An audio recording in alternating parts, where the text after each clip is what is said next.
Hello everyone, welcome you all to the online lecture series of basic electrical engineering. आज हम जो video बनाएंगे उस पे स्पेशल फोकस रहेगा। जो अभी प्रीवियस 3 वीडियोस में हमने टॉपिक्स कवर अप किए हैं, single phase AC circuit with R L and C, उनके ऊपर जो न्यूमेरिकल्स हैं, छोटे छोटे क्वेश्चंस हैं, जो बेसिक क्वेश्चंस हैं, वो हम कवर अप करेंगे। ठीक है, चलिए शुरू करते हैं। सबसे पहला क्वेश्चन लेते हैं।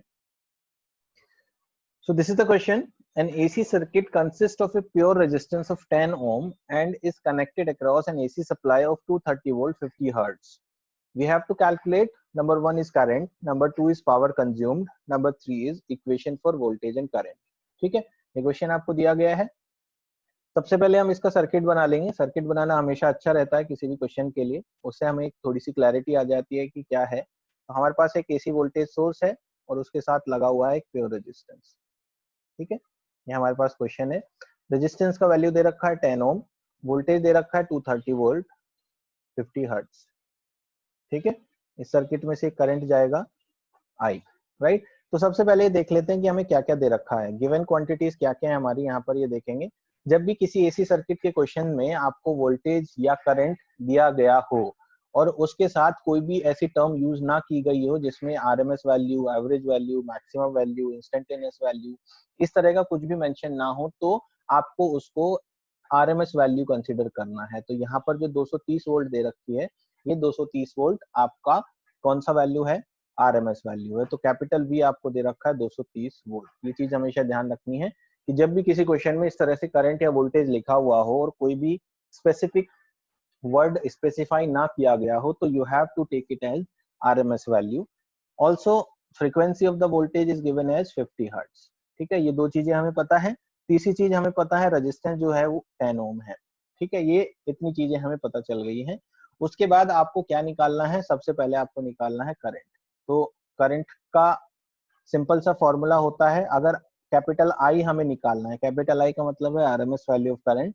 तो RMS value of current will be equals to RMS value of voltage upon the resistance. Ohm's law लगाएंगे सीधा सीधा, I equals to V by R. We know the voltage as 230, the R is 10, तो it is equals to 23 ampere. तो ये आपको क्या मिल गया?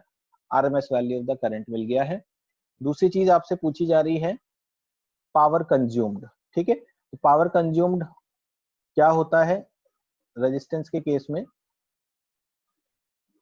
Power consumed capital P is equals to होता है V इंटू आई, या फिर होता है आई स्क्वायर आर, या फिर होता है V स्क्वायर अपॉन आर। किसी से भी हम निकाल लेंगे। V है हमारे पास 230, आई है हमारे पास 23। ठीक है, तो 230 into 23 is equals to 5290 watt. तो ये आपके पास हो गया 5290 वॉट पावर कंज्यूम। तीसरे केस में आपसे पूछा गया है equation for voltage and current. Number 3, equation for voltage and current. ठीक है, जो कि होगा V is equals to V M sine omega T के फॉर्म में और I is equals to I M sine omega T के फॉर्म में। ये कैसे हमें पता चला? ये हमें इसलिए पता चला क्योंकि ये जो केस है ये प्योरली रेजिस्टेंस का केस है, और प्योर रेजिस्टेंस में voltage V M sine omega T है, तो I equals to I M sine omega T होगा। ठीक है, तो इन सब चीजों के लिए वैल्यू निकालेंगे। हमें चाहिए Vm। Vm हो जाएगा आरएमएस वैल्यू इंटू √2, तो 230 इंटू अंडर √2, ये हो गया हमारा maximum value. 230 into √2 that is equals to 325.47, sorry not 47, it's 27 volts.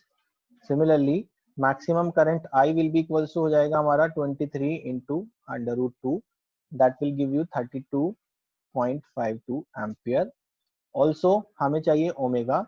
Omega होता है 2 pi into F, that is 2 pi into 50, ये आ जाएगा 314 रेडियन पर सेकेंड। ठीक है, ये सारी चीजें हमें मिल गई है। Now we can write the equation of voltage as V is equals to 325.27 sin 314t and also I is equals to 32.52 sin 314t। ठीक है, ये आपके हो गए वोल्टेज एंड करंट। तो तीनों पार्ट आपके सॉल्व हो गए हैं। सिंपल सा क्वेश्चन था जो प्योर रेजिस्टेंस के केस के लिए आपसे पूछी गई थी वैल्यूज, करंट पूछा था, पावर पूछा था and equations for voltage and current. तो by using simple calculations and formulae जो हमने सीखे थे उनकी हेल्प से हमने इजीली क्वेश्चन सॉल्व कर लिया है, राइट। बढ़ते हैं दूसरे सवाल की तरफ। ये है आपके पास क्वेश्चन नंबर 2।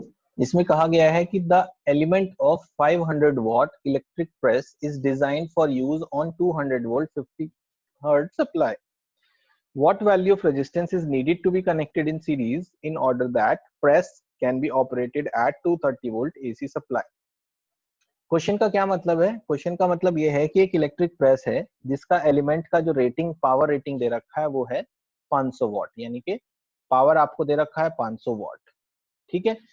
उसके बाद उस प्रेस को यूज करने के लिए हमने कहा गया है कि वोल्टेज 200 वॉट पे वो चलती है, तो 200 वोल्ट पर वो चलता है। ये रेटेड वोल्टेज है, रेटेड पावर है।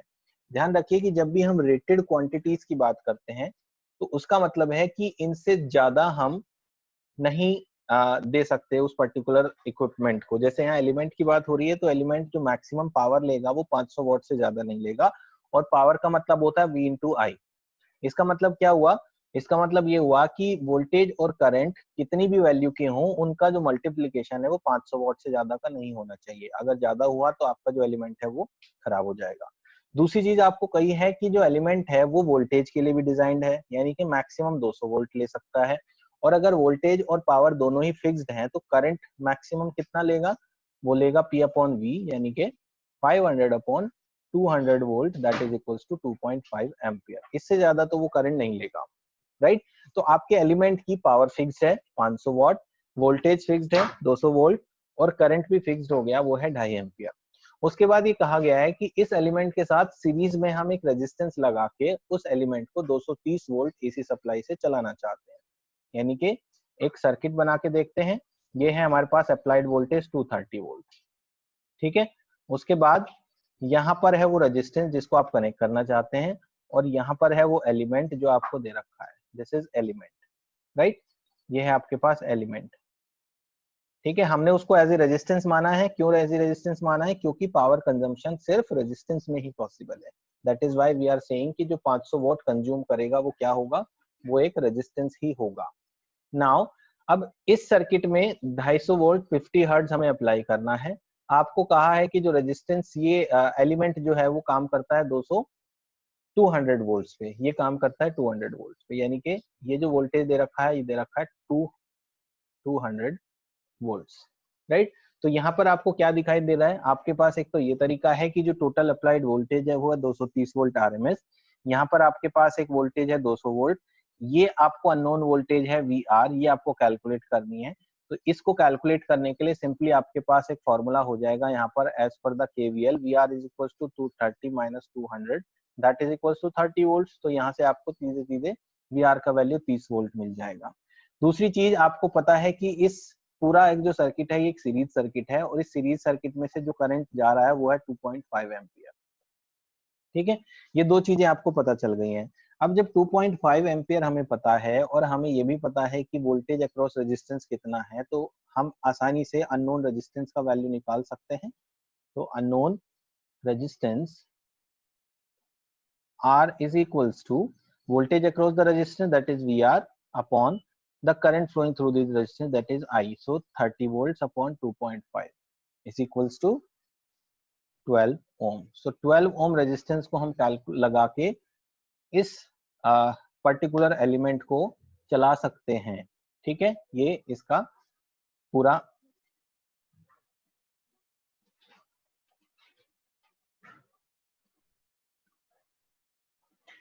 This is the next question. A pure inductive coil allows a current of 10 ampere to flow from a 230 volt 50 hertz supply. Find number 1 inductive reactance, number 2 inductance of coil, number 3 power absorbed. Also write the equations for voltage and current. So ये सब चीजें दी गई हैं। आपको कहा गया है कि एक प्योर इंडक्टिव कॉइल जिससे 10 एम्पियर का करंट फ्लो कर रहा है 230 वोल्ट 50 हर्ट्ज से कनेक्टेड है। तो एक सर्किट बना लेते हैं इसका छोटा सा, ठीक है। ये आपके पास सोर्स है, इस पे 230 वोल्ट 50 हर्ट्ज लगा हुआ है, और ये है आपके पास प्योर इंडक्टिव कॉइल L, ठीक है। ये चीजें आपको दे रखी हैं, और दूसरा आपको एक करंट दे रखा है 10 एम्पियर। तो मैंने आपको बताया था जो भी वोल्टेज या करंट मेंशन किए जाते हैं वो हमेशा होते हैं आरएमएस वैल्यूज। तो यहाँ पर आपके पास आरएमएस वोल्टेज आपको दे रखा है 230 वोल्ट, आरएमएस करंट आपको दे रखा है 10 एम्पियर, और फ्रीक्वेंसी आपको दी हुई है 50 हर्ट्ज। तो सबसे पहले पार्ट्स में आपसे पूछा है इंडक्टिव रिएक्टेंस। तो इंडक्टिव रिएक्टेंस जिसको हम बोलते हैं एक्सएल, ठीक है। क्योंकि एक्सएल एक रेजिस्टेंस की तरह का आइडेंटिटी है, तो यहाँ पर ओम्स लॉ एप्लीकेबल है, and since we know voltage and current तो हम डायरेक्टली लिख सकते हैं XL is equals to V upon I, that is 230 upon 10 is equals to 23 ohm। तो ये आपके पास हो गया इंडक्टिव रिएक्टेंस। दूसरा आपसे पूछा है inductance of the coil. Second, inductance of coil यानी कि L आपसे पूछा है। तो L के लिए आपको XL पता है, और XL से आप निकाल सकते हैं L is equals to XL upon 2 pi f। So 23 upon 2 pi into 50। Frequency आपको 50 पता है, तो ये कितना आ जाएगा 23 upon 2 pi into 50, that is equals to 0.073 Henry. ठीक है, ये आपका इंडक्टेंस हो गया। थर्ड पार्ट में आपसे पूछा है power absorbed. Number 3, power absorbed. ठीक है, अब पावर एब्जॉर्ब आप कैसे निकालेंगे? आपको पता है ये प्योर इंडक्टेंस का केस है, और प्योर इंडक्टेंस में पावर एब्जॉर्ब 0 होता है, तो आपको यहाँ कैलकुलेट करने की जरूरत नहीं है, you can simply write it as 0। And the last part is we have to write out the equations of voltage and current. So voltage and current की इक्वेशंस के लिए हमें चाहिए फोर्थ पार्ट में maximum value of the voltage that is equals to 230 root 2, maximum value of current that is equals to 10 root 2, and omega is equals to 2 pi f, that is 314 radian पर second. ठीक है, ये सब चीजें हमें पता है। अब हमें क्या करना है, वोल्टेज और करंट का इक्वेशन लिखना है। तो वोल्टेज का इक्वेशन हो जाएगा, इंडक्टेंस का केस है तो वोल्टेज को हम एक रेफरेंस एक्सिस पे लेके चलेंगे, और रेफरेंस का मतलब है कि इसका एंगल 0 होगा। So it will become 230 root 2 sine 314 t। और करंट आपका हमें पता है इंडक्टेंस के केस में 90 डिग्री से लैग करता है, तो प्योरली इंडक्टेंस केस है चूंकि ये, तो 10 root 2 sine 314 t minus of pi by 2। तो ये आपकी इक्वेशन हो गई। अब आपको ध्यान रखें कि यहाँ पे जो वोल्टेज दिया है ये हमने रेफरेंस ले रखा है। इसी इक्वेशन को आप दूसरे तरह से भी रिप्रेजेंट कर सकते थे। आप अगर करंट को रेफरेंस लेना चाहते हैं तो you can take it and write it as sin 10 root 2 sin of 314 of t। और चूंकि हमने करंट को रेफरेंस ले लिया, तो करंट को रेफरेंस लेने के बाद आपको बताना होगा कि वोल्टेज आगे चलेगा, राइट। अगर आप वोल्टेज को रेफरेंस लेंगे तो आप कहते हैं करंट पीछे है, और अगर आप करंट को रेफरेंस लेते हैं तो आप कहते हैं वोल्टेज आगे है। और अगर वोल्टेज आगे है तो you will write 230 root 2 sine 314 t plus pi by 2। ठीक है, तो दोनों ही केस में आंसर आपका करेक्ट होगा। आपको एक केस में वोल्टेज को रेफरेंस लेके हमको बताया है, और एक केस में आपने करंट को रेफरेंस लेके बताया है। ये सिर्फ दोनों में अंतर है, बाकी और कोई डिफरेंस दोनों में नहीं है। तो दैट्स ऑल, क्वेश्चन हमारा सॉल्व हो चुका है। अगला सवाल लेते हैं क्वेश्चन। अगले क्वेश्चन में आपको वोल्टेज और करंट दोनों के ही एक्सप्रेशंस दे रखे हैं। वोल्टेज आपको दे रखा है V equals to 100 sine 314t plus 45 degree, and I is given as 10 sin 314t plus 315 degree ampere, and ये है वोल्ट्स में। ठीक है, आपको क्या कहा गया है, वोल्टेज और करंट आपको पता है, आपको फाइंड आउट करना है सबसे पहले कि कौन सा सर्किट एलिमेंट है। ठीक है, ये वोल्टेज और करंट किस टाइप के सर्किट एलिमेंट के लिए एप्लीकेबल है, पहली चीज आपको निकालनी है। दूसरी चीज आपको निकालनी है कि वो जो सर्किट एलिमेंट है उसका वैल्यू कितना है। ठीक है, और तीसरी चीज आपको निकालनी है पावर का एक्सप्रेशन। ये तीन चीजें आपसे पूछी गई हैं। तो सबसे पहले हम सर्किट एलिमेंट को आइडेंटिफाई करेंगे वोल्टेज और करंट को देख के, और उसके लिए हमें क्या करना होगा, उसके लिए हमें फेजर डायग्राम बनाना होगा, क्योंकि उससे हमें बेटर समझ में आता है। So let's create the phasor diagram. Phasor diagram के लिए हम सबसे पहले फेजर फॉर्म लिखेंगे वोल्टेज और करंट का।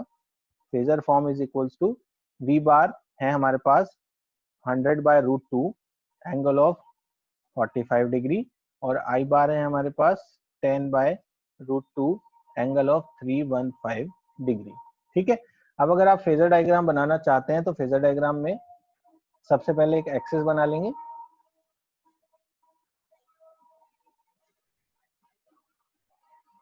ये हो गई हमारे पास एक्सिस। नाउ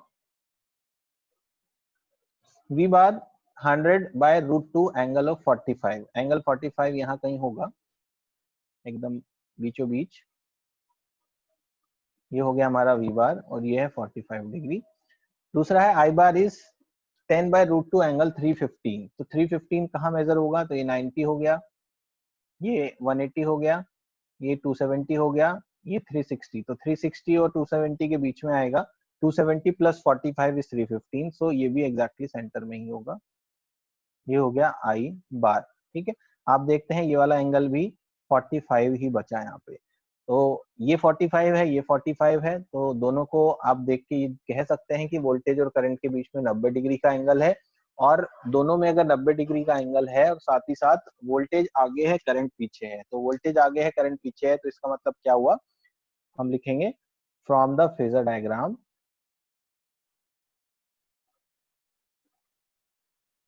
voltage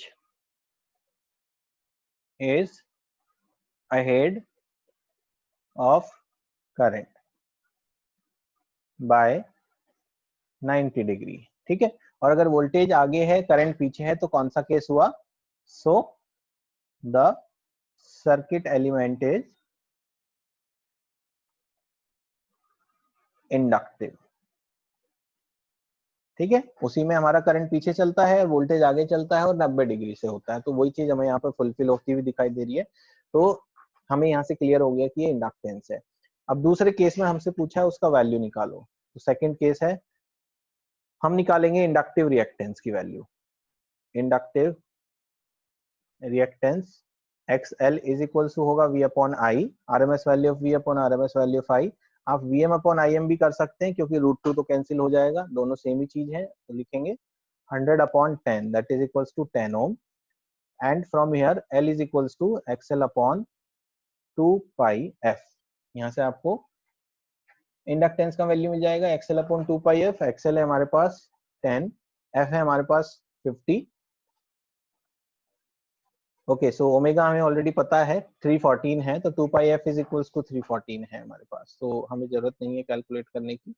तो 10/314 इज इक्वल्स टू 0.0318 हेनरी और 31.8 मिली हेनरी। ठीक है, आप इसको मिली हेनरी में लिख सकते हैं। नेक्स्ट थर्ड पार्ट में आपसे पूछा गया है पावर एक्सप्रेशन। तो इंडक्टेंस के केस में पावर एक्सप्रेशन क्या होता है, आपके पास यहाँ पे दो ऑप्शन है। एक तो ये है कि आप instantaneous power P equals to instantaneous voltage into instantaneous current करके उसको फाइनली एक्सप्रेशन कैलकुलेट करें। दूसरा ऑप्शन ये है कि जो डेरिवेशन में हम लिखते हैं P, उसको जो सॉल्व करते हैं तो हमें मिलता है minus of VMIM upon 2 sine 2 omega t. ये आपको याद हो, दोनों ही ऑप्शन आपके काम करेंगे। आप यहाँ पर इसकी वैल्यू को पुट कर देंगे, साइन 628 हो गया है 314 into 2 and it is become equals to minus of 500 sin 628t। तो ये आपसे पूछा गया था, तो finally you got the expression of power as minus of 500 sin 628 of t। That's it. ठीक है, तो ये आपका क्वेश्चन हो गया है, राइट। चलिए आगे चलते हैं अगले क्वेश्चन के लिए। ये है आपका नेक्स्ट क्वेश्चन जिसमें दिया हुआ है 318 microfarad capacitor is connected across A 230 volt 50 hertz system. You have to determine number 1 is capacitive reactance, number 2 RMS value of current, number 3 equations for voltage and current। तो हम सबसे पहले एक सर्किट बना लेंगे। सर्किट में आपको दे रखा है 230 वोल्ट का वोल्टेज है RMS वैल्यू और 50 हर्ट्ज आपका फ्रीक्वेंसी है। उसके बाद एक कैपेसिटर जो कनेक्ट करके दिया हुआ है आपको C, जिसकी वैल्यू है 318 micro farad. Now you know the value of C, that is 318 microfarad, that is equals to 318 into 10 to the power minus 6 farad. Also we know the value of RMS voltage is 230 volts and frequency is 50 hertz. तो आपको पूछा है number 1 capacitive reactance. Capacitive reactance XC is equals to होता है 1/2 पाई FC. Formula हमें पता है, 1/2 pi into 50 into 318 into 10 to the power minus 6. इसको सॉल्व करेंगे तो हमें मिलेगा 10 ओम. ठीक है, ये आपका आ गया कैपेसिटिव रिएक्टेंस का answer. First part is over. Second part में आपसे पूछा है RMS value of current. So second is RMS current capital I होना चाहिए V अपॉन XC के. ठीक है, V है 230 upon 10 is equals to 23 ampere. ये आपका आ गया RMS value of current. And third part में आपसे अगेन आप पूछा है values of voltage and current का expression. So V equals to हो जाएगा 230√2 साइन 314t अगर आपने वोल्टेज को रेफरेंस लिया है तो. और चूंकि कैपेसिटर का केस है, कैपेसिटर में करंट 90 डिग्री से लीड करता है, तो आप डायरेक्टली आप लिख सकते हैं 23√2 साइन 314t प्लस π/2. राइट, ये है वोल्ट्स, ये है एम्पियर. ठीक है, ये आपके वोल्टेज और करंट्स के दोनों के क्या हो गए एक्सप्रेशंस. ठीक है, ओके. तो ये है आपका नेक्स्ट क्वेश्चन जिसमें एक वोल्टेज दिया है 240 sine 1.25 into 10 to the power 4t minus 30 degree. और ये जो वोल्टेज है ये लगाया गया है कैपेसिटर के अक्रॉस. तो सर्किट बना लेंगे. ये है हमारे पास सर्किट जिसमें हमें इंस्टेंटेनियस वैल्यू ऑफ V दे रखा है और कैपेसिटर का वैल्यू भी दे रखा है. कैपेसिटर है 0.01 माइक्रोफैराड और V हमें पता है और हमें I का एक्सप्रेशन पूछा है. ठीक है, स्मॉल I हमसे पूछा गया है. राइट, तो कैसे निकालेंगे स्मॉल I? देखिए कैपेसिटर का केस है ये. राइट, हमें पता है V इज इक्वल्स टू है 240 sine 1.25 into 10 to the power 4t minus of 30 degree. Voltage का जो एंगल है वो है माइनस ऑफ 30 डिग्री. ठीक है, अब कैपेसिटर में करंट लीड करता है 90 डिग्री से, यानी कि अगर इसका फेजर फॉर्म बनाए V बार, वो हो जाएगा 240/√2 एंगल ऑफ माइनस 30 डिग्री. और अगर आप फेजर डायग्राम बनाते हैं, फेजर डायग्राम बनाने में आप देखते हैं कि जो ये आपका एक्सिस हो गया, एक्सिस पे माइनस 30 डिग्री पर प्लेस्ड है आपका V बार. ठीक है, ये 30 डिग्री है. और ये अगर प्योर कैपेसिटर का केस है तो करंट कहाँ प्लेस होना चाहिए? करंट वोल्टेज से 90 डिग्री से लीड करना चाहिए. वोल्टेज का रेफरेंस एक्सिस से 30 डिग्री का डिस्प्लेसमेंट है, तो करंट का रेफरेंस एक्सिस से 60 डिग्री का डिस्प्लेसमेंट होगा ऊपर की साइड को, यानी कि यहाँ कहीं हमारा I बार होना चाहिए और ये एंगल होना चाहिए 60 डिग्री का. ये है हमारा ओमेगा. ठीक है, तो ये चीज हमें समझ में आ गई. साथ ही साथ फेजर डायग्राम को देख के हम ये कह सकते हैं कि जो करंट का एक्सप्रेशन होगा, expression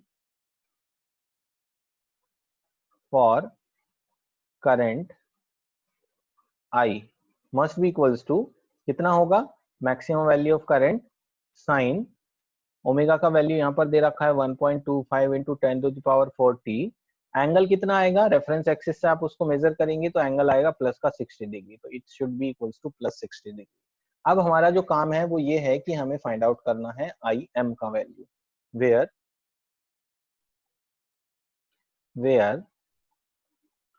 IM is equals to current हमें निकालना है. ओम्स लॉ लगाएंगे हम. ओम्स लॉ में हम कहते हैं करंट इक्वल्स टू होता है वोल्टेज अपॉन रेजिस्टेंस. यहाँ पर हम मैक्सिमम वैल्यू ऑफ करंट की बात कर रहे हैं तो मैक्सिमम वैल्यू ऑफ वोल्टेज का यूज होगा एंड डिवाइडेड बाय कैपेसिटर के केस में कैपेसिटिव रिएक्टेंस का यूज होगा. सो Vm अपॉन XC. Vm हमारे पास है 240, हमें निकालना है XC का वैल्यू. तो XC will be equals to 1 upon omega C, that is 1 upon omega है 1.25 into 10 to the power 4 into C है 0.01 into 10 to the power minus 6.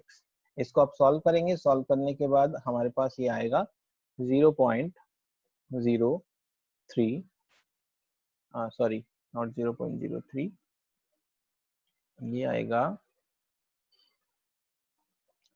8000 ओम। ठीक है, XC का वैल्यू हमारे पास 8000 आ जाएगा। Now you can find out IM as VM है 240 upon XC है 8000 and this will be equals to 0.03 ampere. So you can write the expression for current as, so I is equals to 0.03 sine 1.25 into 10 to the power 4 t plus 60 degree ampere। ये आपका हो गया final answer of the current. ठीक है, तो ये सारे जो क्वेश्चंस थे ये सब pure resistance, pure inductance and pure capacitance वाले केस के क्वेश्चंस हमने किए हैं, जो कि बहुत ही बेसिक क्वेश्चंस हैं। सिंपल हमें जो यूज करना है वो फेजर डायग्राम का यूज करना है। बेसिक जो फॉर्मूलेज हमने निकाले हैं एक्सेल का, एक्सी का, उन सब का यूज करना है और इन क्वेश्चन को हम बहुत आसानी से सॉल्व कर सकते हैं। ठीक है, तो इन क्वेश्चंस को हम यहीं पर क्लोज करते हैं और आगे जब हम बढ़ेंगे नेक्स्ट वीडियो से, वो आगे फर्दर जो हमारे एलिमेंट्स हैं R, L एंड C, उन एलिमेंट्स को हम एज ए कॉम्बिनेशन यूज करेंगे सर्किट में। अभी तक हमने जो कॉम्बिनेशन यूज किए हैं वो सिर्फ प्योर सिंगल एक एलिमेंट लिया था।